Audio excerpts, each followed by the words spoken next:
सभी विद्यार्थियों का बहुत बहुत स्वागत। आज हम व्याकरण का एक घटक देखने जा रहे हैं और वह घटक है रस।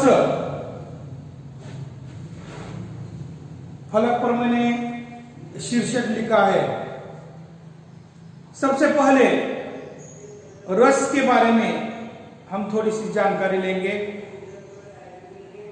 रस का मतलब क्या है, रस किसे कहते हैं? काव्य को पढ़ने और सुनने से उत्पन्न आनंद की अनुभूति को रस कहते हैं।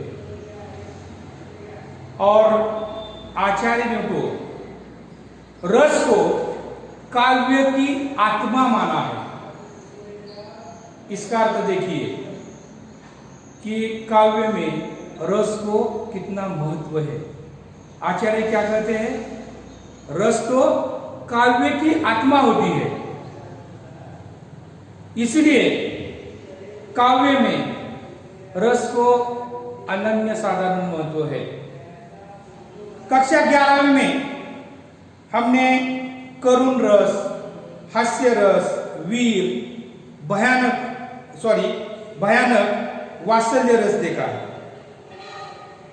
आज हम कक्षा 12वीं में रौद्र रस, बीभत्स रस, अद्भुत रस, श्रृंगार रस, शांत रस और भक्ति रस देखने जा रहे हैं। इधर रस और उसके इधर स्थायी भाव। रौद्र रस का स्थायी भाव क्या है? क्रोध। समझ सकते हैं आप? हर रस का एक स्थायी भाव होता है। रौद्र रस का स्थायी भाव कौन सा है? क्रोध। यहां पर मैंने एक उदाहरण भी दिया है। तो हम प्रत्येक रस के स्थायी भाव और उसके उदाहरण देखने वाले हैं। तो ये उदाहरण देखिए। श्री कृष्ण के वचन सुन अर्जुन क्रोध से जलने लगे, सब शोक अपना भूलकर करतल युगल मनने लगे। ये जो काव्य पंक्ति है, ये दो काव्य पंक्तियां, उसमें ये क्रोध स्थायी भाव दिखाई देता है। इसलिए यह रस रौद्र रस है। दूसरा रस है बीभत्स रस। उसका स्थायी भाव गुणनाम। इसका भी हम उदाहरण देखने वाले हैं, लेकिन रस के स्थायी भाव सबसे पहले हम देखेंगे। अद्भुत रस, उसका स्थायी भाव आश्चर्य है। श्रृंगार रस अर्थात उसका स्थायी भाव प्रेम है। शांत रस, उसका स्थायी भाव शांति है। और भक्ति रस, उसका स्थायी भाव भक्ति है। तो हमने सबसे पहले रौद्र रस देखा है, जिसका स्थायी भाव क्रोध है। और ये उदाहरण भी देखा है। श्री कृष्ण के वचन सुन अर्जुन क्रोध से जलने लगे, सब शोक अपना भूलकर करतल युगल मनने लगे। ये उदाहरण रौद्र रस का है। तो रौद्र रस के अन्य उदाहरण भी मैं बता रहा हूं, सुनिए। रौद्र रस का दूसरा उदाहरण, कहा कैकेयी ने सक्रोध, दूर हट निर्बोध, द्विजीवे रस में विष मत घोल। तो इन काव्य पंक्तियों में भी हमें क्रोध या स्थायी भाव दिखाई देता है। इसलिए यह रौद्र रस है। अब हम बीभत्स रस देखेंगे। तो बीभत्स रस किसे कहते हैं? बीभत्स रस।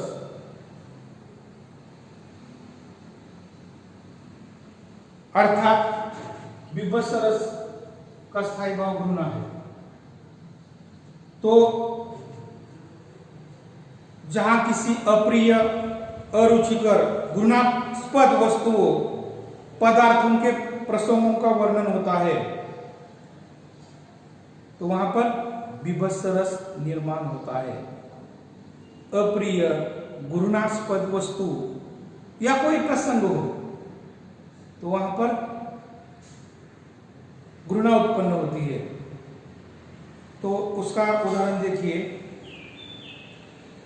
सिर पर बैठो काग, काग का अर्थ कौवा, आखी दो खात,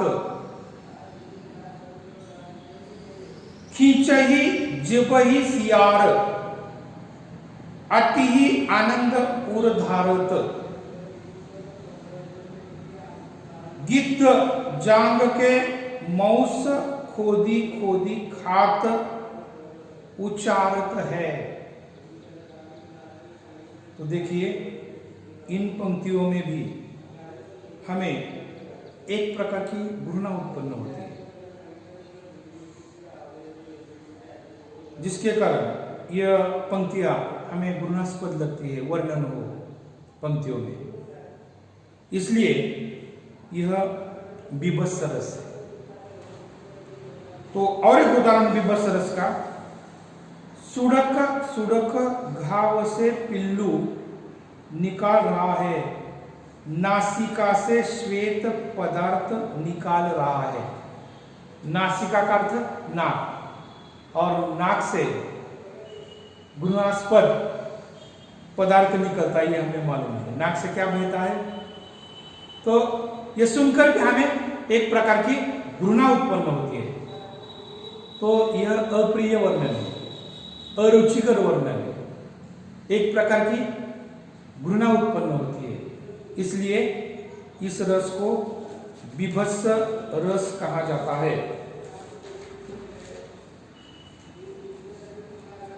अगला रस है अद्भुत रस। अद्भुत का स्थायी भाव आश्चर्य है। जहां किसी अलौकिक क्रियाकलाप, अद्भुत आश्चर्यजनक वस्तुओं को देखकर हृदय में विस्मय या आश्चर्य का भाव उत्पन्न होता है। कहने का तात्पर्य अलौकिक क्रियाकलाप हो, आश्चर्यजनक वस्तु हो, उसको देखकर हृदय में जबकि एक प्रकार का विस्मय या आश्चर्य का भाव पैदा होता है तो वहां पर अद्भुत रस की निर्मित होती है। तो अद्भुत रस का उदाहरण देखिए, एक अचंबा देखा रे भाई, एक अचंबा देखा रे भाई, ठाड़ा सिंह चरावे गई, पहले पूत पाछे माई, चेला के गुरु लागे पाई। तो ये जो वर्णन है इस काव्य पंक्तियों में, तो यह आश्चर्यजनक है। तो ये पढ़कर हमारे हृदय में विस्मय का भाव पैदा होता है, आश्चर्य का भाव पैदा होता है, इसलिए यह अद्भुत रस है। अद्भुत रस का और एक उदाहरण, बिनु पग चले, पग का अर्थ पाव, बिनु पग बगैर पाव से, सुने बिनु काना, कान के बगैर सुनना आश्चर्यजनक बात है, सुनने के लिए कान की जरूरत होती है। कर बिनु कर्म करे, कर का अर्थ हाथ, हाथ के बगैर कर्म कैसा हो सकता है। विधि नाना, आनंद रहित सकल रस भोगी, आनंद का अर्थ मुख, मुख के बगैर रस का भोग नहीं हो सकता है। फिर भी यहां पर वर्णन है, बिनु वाणी वक्ता बड़ जोगी। तो इसी प्रकार ये जो काव्य पंक्तियां है, इन काव्य पंक्तियों में हमें हमारे हृदय में विस्मय या आश्चर्य का भाव उत्पन्न होता है। इसलिए ये सारे उदाहरण अद्भुत रस के हैं। तो इस प्रकार ये 3 रस आज हमने देखे, रौद्र रस, विभत्स रस और अद्भुत रस। कहने का तात्पर्य, रस काव्य की आत्मा है और काव्य शास्त्रों में रस को अनन्य साधारण महत्व है। इसी के साथ साथ विभाव, अनुभव, व्यभिचारी भाव और स्थायी भाव ये रस के अंग है। और जहां पर जिस काव्य को पढ़कर हमारे मन में जिस प्रकार के भाव उत्पन्न होते हैं उसके अनुरूप रस की निर्मिति होती है। तो पहले हमने कौन सा रस देखा है? रौद्र रस। रौद्र रस मतलब किसी के असह्य वचन या किसी व्यक्ति द्वारा अपमानजनक बातें सुनकर या उसका अपमानजनक व्यवहार देखकर हृदय में एक प्रकार का जो भाव उत्पन्न होता है उसको रौद्र रस कहते हैं। तो सबसे पहले रौद्र रस किसे कहते हैं ये बताने के लिए मैं भूल गया था। तो आप समझ सकते हैं, रौद्र रस, विभत्स रस और रौद्र रस, विभत्स रस और अद्भुत रस। तो इस प्रकार आज हमने 3 रस की जानकारी हासिल की है।